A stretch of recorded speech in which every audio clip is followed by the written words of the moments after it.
Being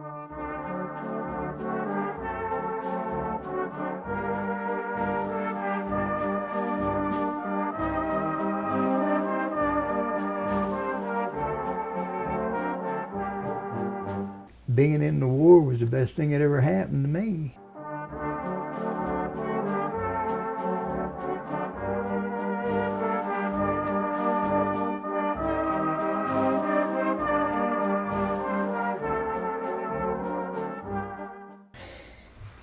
And we had an SS guy.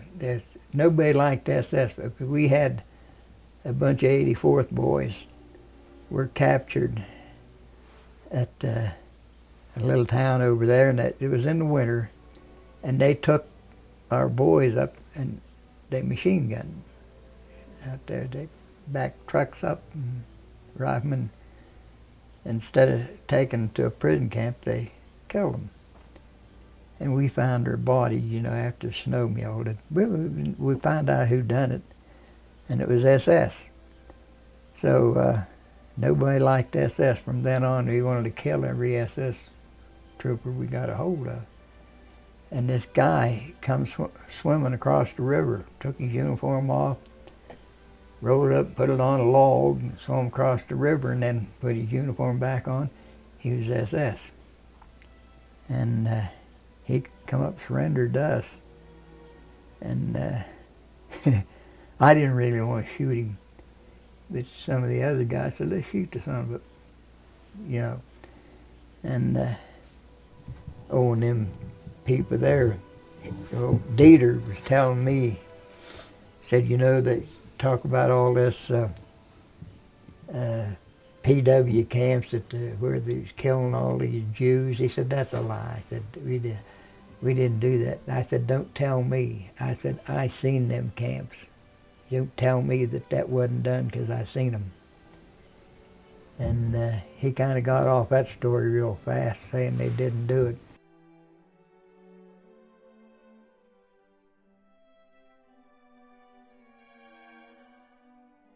We had a guy named Esposito in our outfit, and he was from Pittsburgh. And like I say, my feet were froze. And he was in this house. We'd run the Germans off, and we was staying in the house. And my feet was killing me. Man, they hurt. And this Esposito, he'd just joined the company. And every time he got up and walked down this little hallway path, he'd step on my feet. And he did it about 3 times. The third time he done it, I said, hey, you son of a bitch. I said, you step on my goddamn feet one more time. I said, you ain't going to have to worry about Germans killing you. I said, I'm going to shoot you. And I meant it. Well, he got killed later on. He was shooting prisoners. German prisoners coming out of this woods to surrender because we were throwing everything at them, artillery, machine guns, rifle fire, and everything. And he would wait until these Germans got up close to his hole, and then he'd shoot them. And I think it was 2 days after this little thing went on, he got top of his head blowed off with the airburst artillery fire coming in, airburst. And I always kind of figured,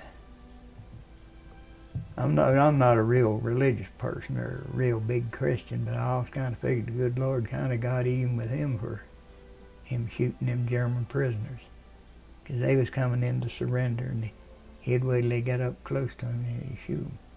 Now that's one thing pretty memorable.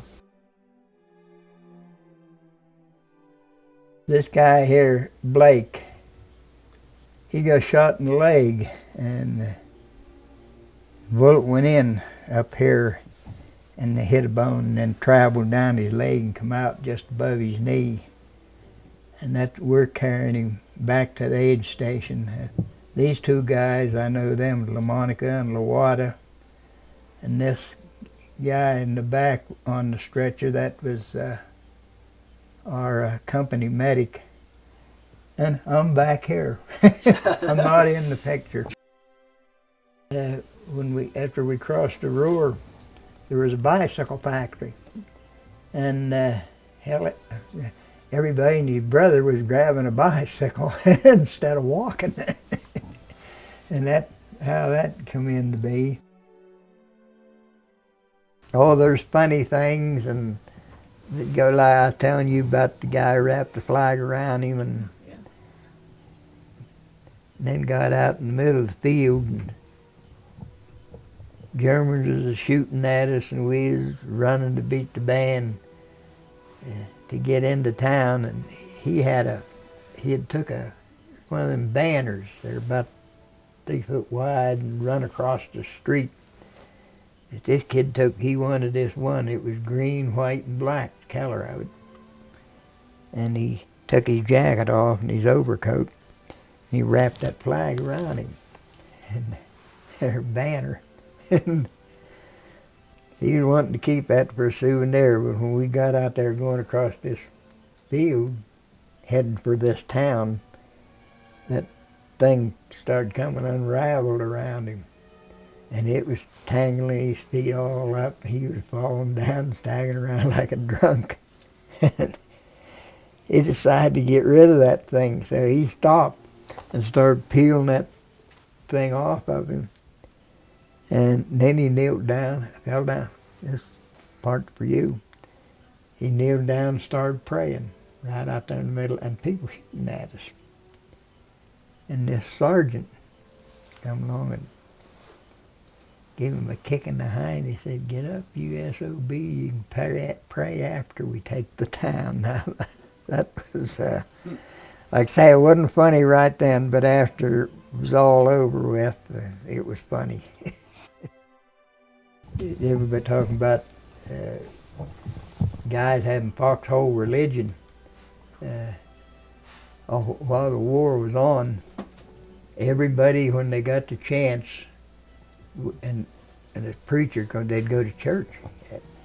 But then as soon as the war ended, preachers come up there, there wasn't nobody else going to church. it just, when they was afraid something was going to happen to them, we'd go to church. But after it was over, everybody quit going to church. I